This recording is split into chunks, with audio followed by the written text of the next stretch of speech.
Meu nome é Karen Brandolis, eu tenho 36 anos e eu nasci aqui em São Paulo.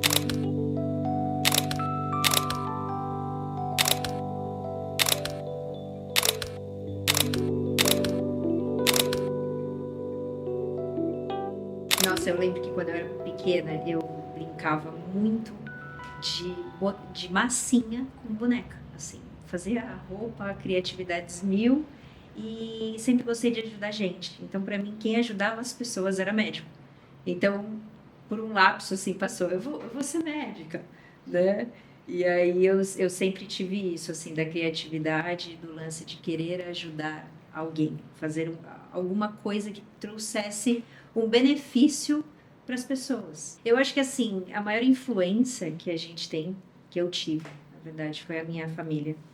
Então, os meus pais sempre me estimularam muito isso, a nunca pensar só em você, mas escolher inclusive uma profissão que pudesse auxiliar e pudesse trazer de alguma forma uma melhora à idade, né? E acho que muito isso também do estímulo da própria vida em comunidade. Eu cresci e passei a minha infância dentro também de uma igreja, numa igreja cristã, então com princípios, com valores, fazendo parte desse lugar. E eu acho que assim a própria igreja é um baita de uma escola de liderança, se é um ambiente saudável, né? Porque ali é um lugar democrático, tem uma plateia com todos os tipos de pessoa, né? Com todos os níveis de poder aquisitivo, enfim. E ali sempre estimulando essa questão do voluntariado. Então, eu lembro desde os meus 12 anos, eu já era uma voluntária, assim, com o cuidado das crianças, envolvendo alguma coisa de informação. Eu lembro da época da dengue lá atrás, sim, da gente se mobilizando, e a minha escola também tinha muito esse viés social.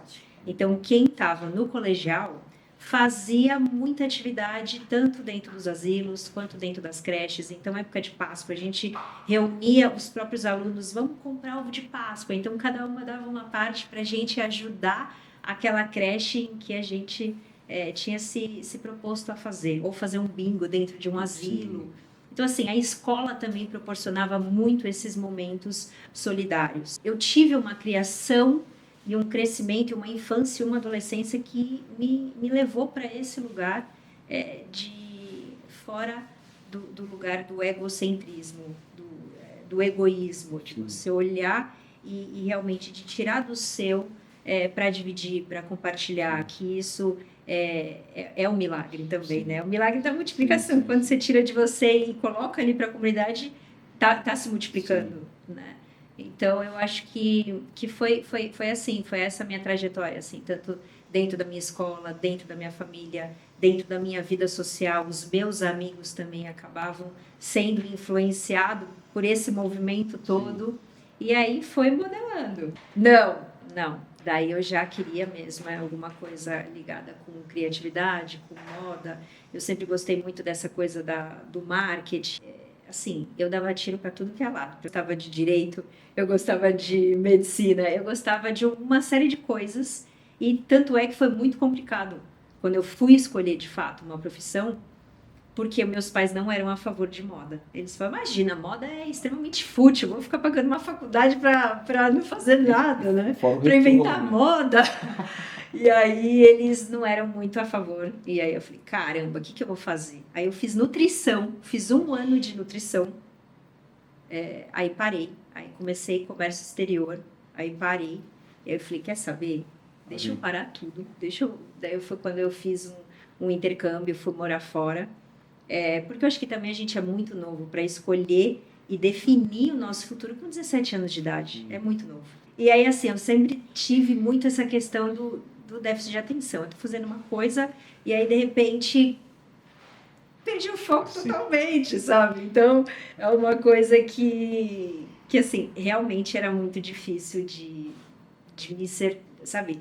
Vou ter um foco aqui, vou até o fim, porque é muito estímulo o tempo inteiro e eu tenho uma hipersensibilidade, né? Então, assim, tudo ao meu entorno eu vou assimilando, de repente traduz isso em alguma coisa, ou num projeto, hoje em dia num projeto, ou numa escrita, ou em alguma coisa que você está criando, enfim. Aí eu fui para o intercâmbio, fui morar na Austrália, fiquei lá um tempo e aí eu volto definida. É moda que eu vou fazer e é isso aí. Então, enfim, aí eu fiz moda de manhã e fazia marketing à noite.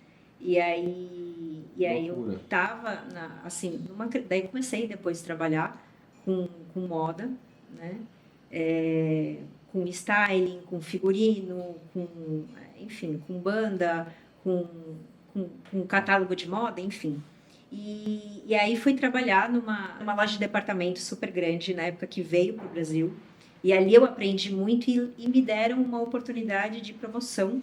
E foi quando eu vi que eu estava trabalhando muito, né? E estava perdendo um pouco do que para mim era o valor, que era essa questão da família, dos amigos, de servir a própria comunidade. Então, assim, meus amigos estavam tendo aniversário e eu estava trabalhando. Beleza, era uma fase da vida, mas eu acho que chegou um ponto, por meio dessa promoção, eu pensei, será que é isso que eu quero? Porque eu comecei a ter contato muito de perto com as minhas sombras também. E aí eu comecei a ver algumas habilidades pro lado negativo e ter muito contato com isso que eu não estava gostando, né? Então, assim, manipulação, você acabar colocando as pessoas embaixo de você e sabe assim, uma coisa que eu estava me descaracterizando e é tudo muito sutil. E nessa promoção, sabe quando você sente assim, um estalar de dedo assim, no seu ouvido aí? Presta atenção. Isso aqui é importante, né? E aí, nesse mesmo ínter, eu recebi uma proposta para trabalhar numa organização social que era a fundação da igreja a qual eu fazia parte, né? Para cuidar de toda a parte de comunicação e de voluntariado. Então, eles queriam uma pessoa para coordenar toda essa parte, né? Trazer novos projetos, trabalhar essa parte de comunicação. Eu falei, bom, eu vou. Fui para lá e aí lá eu comecei a conhecer todos os projetos sociais, né? Tinha 23 anos. Tinha 23 anos, era nova. E aí lá tinha um dos projetos sociais que chamava Comunarte, que era uma ateliê de costura com idosas. E aí essas idosas faziam produtos de ONG. E a igreja em si fazia um trabalho de capelania dentro das unidades prisionais. E, por curiosidade, eu quis pisar na penitenciária pela primeira vez e conhecer o trabalho que era feito. E quando eu entrei pela primeira vez, em 2012, dentro de uma unidade prisional, eu já tinha entrado na Fundação Casa, mas no sistema penitenciário feminino mesmo, eu nunca tinha entrado. Só algumas ações voluntárias dentro da Fundação Casa, tanto feminina quanto masculina. E pela primeira vez eu pisei numa penitenciária mesmo, regime fechado, em 2012. E ali me chocou muito essa questão de não ter cor. As paredes brancas, as grades cinza, o uniforme calça bege, camiseta branca e aquela coisa assim, tô reclusa da sociedade, mas perco totalmente a minha identidade, quem eu sou. Porque a gente não tem noção o quanto assim, é expressivo. A gente usa e usufrui da nossa liberdade quando a gente vai escolher uma blusa dessa para eu vestir durante o dia de hoje, você com essa camiseta branca, preta, enfim, a gente tem essa liberdade, né, de se expressar no mundo. Eu acho que a moda, de fato, ela é isso, né? É uma expressão de liberdade, é um ato político, é comunicação, uma série de coisas, e ali eu não vi isso. E aquilo me chocou, né? Me chocou muito. Eu falei, caramba, se eu tivesse aqui, como isso é difícil, né? Às vezes passa 5, 10 anos e eu perder isso, né? E aí quando eu voltei para casa, eu voltei muito impactada porque eu vi mulheres ali que eram muito parecidas, inclusive comigo, assim, eu poderia estar lá se eu não tivesse tido as oportunidades, os estímulos que eu tive e não enxerguei aquelas mulheres como a maioria da sociedade enxerga, como bandido, né? Eu enxerguei como gente, como pessoa mesmo, e eu vi que por trás de toda presa e de todo preso tem uma história. E aquilo me chocou. E eu voltei com aquilo na minha cabeça. Eu falei, caramba, o que eu quero fazer? Né? E eu tive uma ideia do nada de criar um desfile de moda e fazer dentro de uma unidade prisional. Para aquelas mulheres terem um dia de liberdade, de poder escolher o que elas querem vestir. Né? E aí eu peguei aquele projeto com aquelas idosas que só faziam produtos simples e nunca tinham feito roupa. e falei, eu tenho um desafio para vocês. A gente vai confeccionar roupas, que eu vou criar aqui, coisa simples, nada passarela super, mas uma coisa que trouxesse cor. Detalhe, a gente não tinha tecido para isso. A gente recebeu uma demanda de doação de tecido que era tudo tecido decorativo. O que são tecidos decorativos? Para fazer cortina, encapar sofá, fazer lençol. Eram coisas que assim não era para esse fim. E aí a gente foi criando com isso e fiz e realizei esse desfile nessa unidade prisional em 2012 mesmo. Foram questões de uns 7 meses. 7 meses. Fiz, porque daí eu tive que falar com a SAP, montar uma proposta de projeto, pedir a autorização da entrada das câmeras, que isso hoje em dia é muito difícil. E na época também era. Enfim, então assim, foi uma parte bem burocrática, mas sempre quando a gente tem um CNPJ de uma organização social por trás, as coisas ficam mais fáceis, né? Até porque a própria igreja tinha um bom nome dentro da unidade, então já tinha uma história de credibilidade. E aí, ali, naquele dia do desfile, 17 mulheres participaram desse desfile e elas desfilaram no meio do pavilhão para as outras presas, né? E aí, nesse dia, eu movimentei também outros voluntários para fazer cachorro-quente, paçoca e Coca-Cola. Era isso. Então, assim, daí todo mundo comeu junto, foi assim, foi um dia que mudou a minha vida, né? Mudou mesmo a minha vida, porque ali eu vi, caramba, a minha vocação está aqui, né? Que eu vi, assim, o meu talento misturado com o que eu preciso fazer. E aí, ali, esse bichinho me picou, sabe? Eu falei, caramba, isso daqui me move a estar viva. Na verdade, foi o seguinte, isso foi um processo muito particular meu, porque daí, depois disso, eu me casei, eu saí desse trabalho, eu mudei de cidade, eu acabei migrando a minha vida para outras coisas e passei por um divórcio, né? E esse processo todo, tive uma filha, que é a Georgia, hoje ela tem 8 anos, e quando ela tinha 1 ano, eu me divorciei, né? Eu saí de casa, então foi um processo muito traumático para mim, e todos, nesse processo todo, assim, eu enfrentei crises de depressão e crises de ansiedade, né? Principalmente com uma criança, um bebê, porque ela tinha 1 ano e 17 dias, né? Então eu ainda estava saindo dessa parte do puerpério da mulher, do pós-parto e tudo mais. Então, assim, foi muito difícil eu me reconhecer de novo como mulher, eu entrar num papel de mãe, agora de divorciada, então assim, tudo junto e misturado ao mesmo tempo, reconstruindo a vida, resgatando aquilo que você gosta, aquilo que você não gosta, porque você passa a não saber mais, né? Quando você migra a vida totalmente assim, e eu fiz esse processo, né? Foi tudo muito brusco.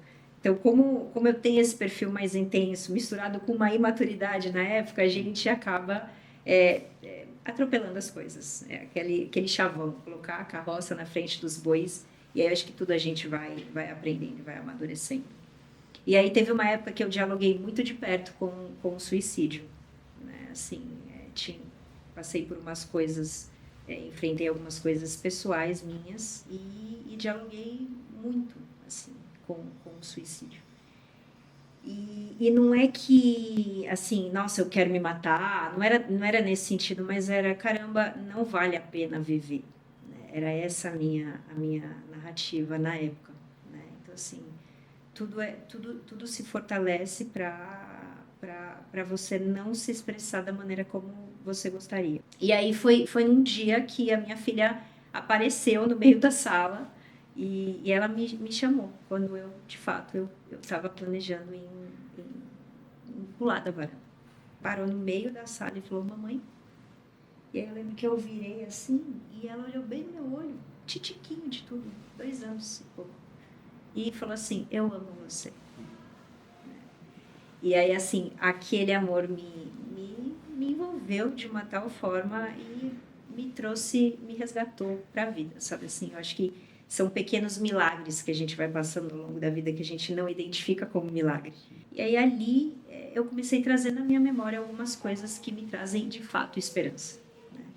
E os 2 dias que mais me movimentaram dentro de mim ali naquelas memórias foi o dia do nascimento da minha filha e também o dia daquele desfile. Eu falei, caramba, é isso, é promover vida, e é vida com alegria, com abundância, com euforia, com um novo rumo, uma nova rota. E aí eu acho que a primeira pessoa que passou pela passarela alternativa fui eu, né? Então, é isso. E aí foi quando eu comecei a resgatar, e eu comecei daí, de fato, querer institucionalizar uma organização social só voltada para a reinserção social de mulheres presas e egressas do sistema penitenciário, né? Principalmente porque eu li uma frase, e ela me impactou muito, da Audre Lorde, que falava: eu não sou livre enquanto outra mulher for prisioneira, mesmo que as correntes dela sejam diferentes das minhas. E ali eu me vi cheia de correntes e presa em lugares diferentes do que elas estavam, né? E aquilo eu falei, caramba, eu preciso fazer algo junto, nesse mesmo processo meu, fazer em prol também dessas mulheres, usando todos os recursos que eu tenho na minha mão hoje, né? E aí que eu me movi mesmo de um jeito cívico, né? E cidadão, e posicionada e consciente daquilo que de fato eu queria. E aí em 2018 eu resolvo abrir um CNPJ e institucionalizar a Passarela Alternativa. E aí, assim, eu tive que não só existir, mas resistir muito, porque ter uma organização social no Brasil é muito difícil, né? É muito burocrático, muito complicado, principalmente lidando com o sistema penitenciário, né? Com esse público em que a gente precisa, né, de doações, de mobilização, e é uma coisa que ela não é muito bem aceita na sociedade. É muito mais fácil você sensibilizar uma pessoa a doar para uma criança, ou por uma causa da fome, ou por uma causa de câncer, ou até mesmo para a causa animal. Mas uma pessoa que é presa, que fez algum crime, ela merece estar lá, né? Que é a questão da justiça punitiva. No Brasil tem 2 tipos de justiça, a punitiva e a restaurativa. Pelo próprio nome a gente já consegue entender um pouco, né? A punitiva se faz, você toma por aquilo e você vai pagar essa conta. E a restaurativa é entender e vamos criar um novo caminho para que você se restaure e passe a não fazer o que você fazia antes, né? E aí a Passarela Alternativa, ela nasce com essa intenção de uma justiça não punitiva, mas uma justiça restaurativa, né? Para receber essa mulher, tornar ela habilitada a fazer algo. Então a gente usa, e eu usei lá na época a moda como essa ferramenta de transformação social, para formar essas mulheres em corte, costura, estamparia, bordado, criação e confecção de uma coleção, e fui ensinando isso dentro de uma metodologia 80-20, que é 80% teoria e prática e 20% desenvolvimento humano. Então, as aulas têm 4 horas, a primeira 1 hora tudo com desenvolvimento humano, com a psicóloga, fazendo práticas para essa mulher se enxergar e fazer, e ter uma reflexão sobre isso, e as outras 3 horas com a matéria. Aqui e também dentro de algumas instituições de ensino que são parceiras nossas hoje em dia, né? Então, a FAP, por exemplo, é uma parceira nossa. E aí, essas mulheres saem do semiaberto, do regime semiaberto, que elas já podem sair, e elas precisam voltar daí para dormir lá. Então, tudo com autorização judicial, elas saem de lá com um projeto proposto por nós, elas estudam moda, né?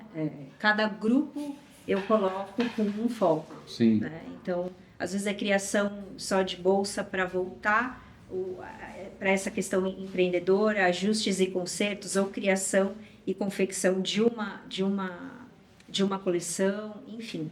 E aí elas estudam isso, e depois que elas estão em liberdade, elas chegam aqui na nossa sede, para a gente fazer o mapeamento da vida dela, né? E aí encaminhar elas para a terapia, questão de cesta básica, e oferecer daí uma parte 2 desse curso de capacitação, e já colocar elas para acessarem renda. Então, esse espaço, além de ser para curso, elas também trabalham aqui como coworking. Elas podem usar esse espaço para fazer as produções delas, ou quando a gente recebe algum pedido para fazer brinde ou qualquer coisa. Então, qualquer empresa, né, que queira fazer algum tipo de brinde, ecobag e tudo mais, elas confeccionam e ganham daí por produção para isso, né? E aí a gente também tem um outro projeto que elas já acessam renda direto, que elas pegam algumas roupas que a gente recebe de doação, a gente monta umas malas e elas vendem dentro das comunidades. E elas recebem isso como uma porcentagem de venda, né? Então, a gente vai daí trilhando esse caminho e fazendo uma jornada pós-cárcere para continuar estimulando essa mulher a fazer novas e boas escolhas. E aí eu falo que impactar uma mulher é impactar uma sociedade do presente e também do futuro. Porque uma mulher transformada, ela transforma a casa dela. Porque por trás de toda mulher tem uma família. O homem abandona, mas a mulher não. Então, a mulher fica com os filhos, e aí, se ela está impactada, se ela está transformada, ela já é um resultado de impacto. Então, ela já é transformada e ela vai formando essa outra geração de uma nova maneira. E aí, a passarela, então, tem crescido, se multiplicado, e aí entrando tanto no regime fechado, no semiaberto, e com essas mulheres egressas, que é o termo que é usado com aquelas pessoas que já cumpriram a sua pena e hoje se encontram em liberdade. Eu comecei dentro de uma comunidade aberta, né? Então eu não tinha dinheiro para investir nisso, então eu voltei a trabalhar como consultora de moda, e aí eu que banquei o primeiro 1 ano e meio da passarela, fui eu que banquei mesmo. Então, não tinha nem razão de eu ter um espaço só nosso e tudo mais. Então, a minha estratégia foi eu entrar dentro de uma comunidade aberta, em que ali eu pudesse ter contato com pessoas que já foram presas ou que tivessem familiar preso. Sim. Né? Ou um filho preso, ou um parceiro, ou um tio, enfim. E aí, ali, eu conseguia formar um público, e sempre com a cabeça de fazer parceria. Eu amo trabalho em rede. Sim. Eu acho que isso é o futuro, é o impacto mesmo, nunca andar sozinho, né? Essa cabeça não é a minha. Então, assim, eu acho que quanto mais a gente consegue colocar pessoas na rede, a gente fortalece mais o trabalho, né? E aí foi quando eu tinha que ter realmente um case, né? Então, montei um grupo, comecei daí a falar com outro para tentar conseguir daí tecido, aí consegue uma professora voluntária e por aí vai. Aí é o poder de mobilização, né? O que talvez lá atrás eu usava como manipulação, o lado bom é a mobilização. Então, assim, é sempre um contraponto, né? E aí fui mobilizando, e a coisa foi se estruturando até que, na pandemia, eu escrevi o projeto num edital, e aí eu comecei a fazer máscaras de proteção e criei um projeto chamado Abiosorvente, que era na época que deu um grande boom a pauta da pobreza menstrual, e as mulheres presas faz parte desse grupo de mulheres que passam e enfrentam a pobreza menstrual, né? Tanto as mulheres presas, as mulheres em situação de rua e as estudantes periféricas. E ali o meu projeto consistia em formar 15 mulheres. Dessas 15, eu absorveria 5, as que mais se destacassem, e essas 5 iriam receber um salário mínimo por 3 meses para confeccionar absorvente reutilizável. Então, esses absorventes reutilizáveis, eles duram até 6 anos, e aí a ideia era distribuir esses kits com 5 absorventes em cada kit para dentro das unidades prisionais, né? E dar uma palestra instrutiva sobre a importância da higiene íntima e tudo mais. Então, era um tripé de impacto, né? Essa mulher formada, a gente trabalhando a questão da sustentabilidade ambiental, porque 6 anos sem um descarte de absorvente descartável é muita coisa, e também a sustentabilidade nos ciclos menstruais dessas mulheres. Então, era um triângulo aí, né? E aí a gente doou 2.000 absorventes dentro das unidades prisionais com uma palestra, e aí, por meio disso, eu consegui um espaço dentro de um coworking, a princípio, emprestado, e depois no próprio corredor eu vi algumas salas ali para alugar, comecei a tirar foto, e aí a dona da imobiliária passou e falou: você está procurando sala? Eu falei assim: eu estou, mas eu não tenho noção de quanto que é. Aí ela falou o preço, eu falei: ó, sem condição, eu preciso de um valor muito menor do que isso. Ela falou: faz a proposta, o dono mora em Portugal, quem sabe ele não aceite, né? E aí falei tudo do que era o propósito da passarela alternativa. Eles ficaram encantados, foram um parceiro nesse sentido também, então eles aceitaram, assim, por 1/3 do valor de quanto eu tinha proposto. E aí a gente começou com uma sala lá na Consolação, uma sala pequena de 80 metros quadrados, mas ali já era exatamente tudo que tem aqui, só que menor. E ali eu fiquei com essas 5 mulheres, né, que tinham feito e confeccionado esses absorventes. E aí eu quis levar isso daí para frente mesmo, né? Assim, de criar uma lei, de fazer uma proposta de advocacy, de colocar isso no município. Depois isso aí foi de fato para o município. Aí eu consegui algumas emendas parlamentares com toda a documentação atualizada. Isso foi em 2021, faz 3 anos, né? Assim, para mim, o meu desejo é de fato a gente ser um trabalho de referência com essas mulheres, de recolocação no mercado, delas se reconhecerem de novo como mulheres, como gente, e tenho intenção de ir para o Brasil e para fora, né? Assim, a gente fazer esse trabalho, e esse ano a gente se tornou um instituto. A gente nasceu como uma associação de justiça restaurativa, e esse ano eu fiz a migração para instituto, com a intenção mesmo da gente fortalecer essa rede de impacto social. Então, o futuro para mim é universidades, marcas de moda, marcas de revista, assim, jornais, revistas, esses veículos de comunicação, agências de publicidade. Eu consegui reunir tudo isso porque, assim, ninguém faz nada sozinho. Então, todos os gaps, cada um conseguir assim, contribuir de alguma forma, e a gente articulando e costurando essas pontes de impacto, né? Então, é de fato montar aí uma rede de impacto social nos âmbitos que eu acho que são de fato importantes para uma transformação de gente. Rede de ensino, instituições de ensino, acesso à cultura, e por aí vai. A passarela alternativa começou na minha cabeça através de um desfile, né? Mas o desfile ele não perdeu assim, a importância dele. Então, todo o final de ciclo de formação tem um desfile. E quem vai para a passarela são as mulheres que fizeram esse curso. Sim.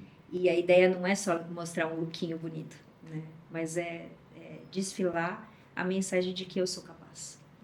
Elas começam de um lado dessa passarela e e termina a jornada do outro lado de um jeito transformado. E nesse processo a gente coleta muitas histórias, principalmente porque a gente usa muito a técnica da costura criativa e do upcycling, que é essa reutilização criativa.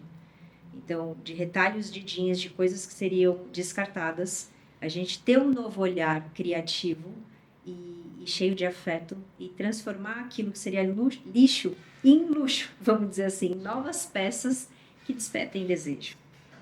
E a gente faz muita analogia com as histórias delas. O que seria descartado, talvez você se sinta descartada. Se a gente olhar com mais criatividade e mais afeto, dá pra gente desconstruir esse jeans e fazer uma nova peça aí bonita. Sim. E então elas desfilam esse upcycling de vida e de peça também. E assim, tem várias histórias. Uma delas é a própria Adriana, que saiu daqui agora, em junho, porque ela tinha feito pedagogia, ela tinha parado, e a gente estimulou ela a voltar a fazer pedagogia, e ela foi muito dedicada. Ela chegou aqui e com aquela capa mesmo de pessoa que passa um tempo dentro do sistema e dá piti, e é grosseira, e fala de qualquer jeito, e abandona as coisas, e não tem um estímulo de continuidade. E a gente foi lapidando essa pessoa muito porque ela queria também. Sim.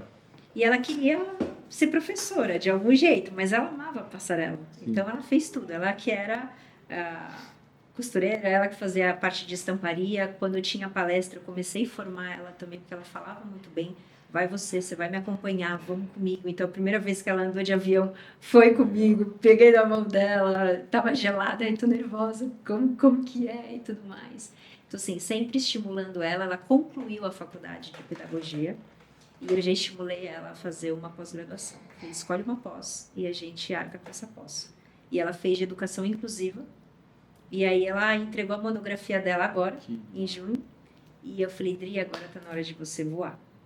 Você precisa seguir aí a sua carreira. E aí eu comecei a enviar o currículo dela para tudo que era lugar. Ela conseguiu fazer uma entrevista de emprego e começou a trabalhar em agosto, agora dentro de uma creche CLT, com um salário bom e como professora, não como auxiliar. Então, assim, são transformações de vida assim, né, de pessoas que de fato querem, não só no ramo da costura. E tem pessoas que viraram empreendedoras no ramo da costura, que hoje trabalham só com isso, se remunerando. Outras que de alunas se tornaram as professoras de costura e hoje também recebem como professora de costura. Então, assim, tem muitas histórias de impacto, até mesmo a Tati, que está com a gente agora. Ela acabou de sair da penitenciária, ela terminou o nosso último curso que aconteceu agora. A formação foi faz 2 semanas e ela está aqui com a gente. Então, ela está trabalhando aqui com a gente, decidiu que realmente quer essa transformação de vida e aí tem uma jornada com a gente de 3 anos para de fato a gente conseguir recolocar essa pessoa ou absorver também na nossa equipe. No caso da Tati, ela está aqui com a gente. Sim.